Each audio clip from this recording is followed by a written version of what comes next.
এই যে সাদা তুষার কণার মতো মাশরুমটা দেখতে পাচ্ছেন, এটার পিছনে সামান্য একটু এই যে শিকড় আছে।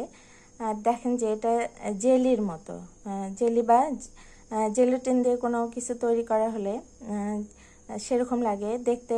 এই যে কচকচে ক্রাঞ্চি টাইপের, খুব সুন্দর আসলে দেখতে, আর নাড়তেও ভালো লাগে। তো এটা হলো যে বলে যে স্নো মাশরুম বলে, বা স্নো বা হোয়াইট জেলি মাশরুম বলে। এদের গঠনটা জেলাটিনের দিয়ে যে বানানো হয় কোনো খাবার বা জেলি, ঠিক তার মতো দেখতে। এটা কিন্তু এডিবল মাশরুম।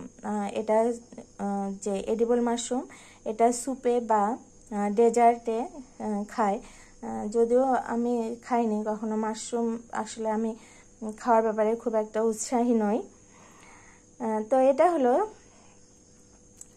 বৈজ্ঞানিক নাম হলো ট্রেমেলা ফুসিফর্মিস। এখানে ফুসিফর্মিসের সাথে যে বরফ কণার একটা সম্পর্ক আছে, যে বরফের মতো, বরফ কণার মতো যে দেখতে, সেই কারণে এর নাম ফুসিফর্মিস।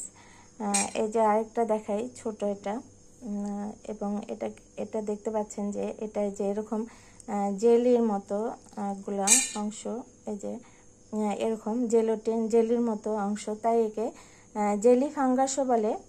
আর এর সায়েন্টিফিক নেম তো বললামই যে ট্রেমেলা ফুসিফর্মিস, আর এটা কিন্তু এডিবল মাশরুম।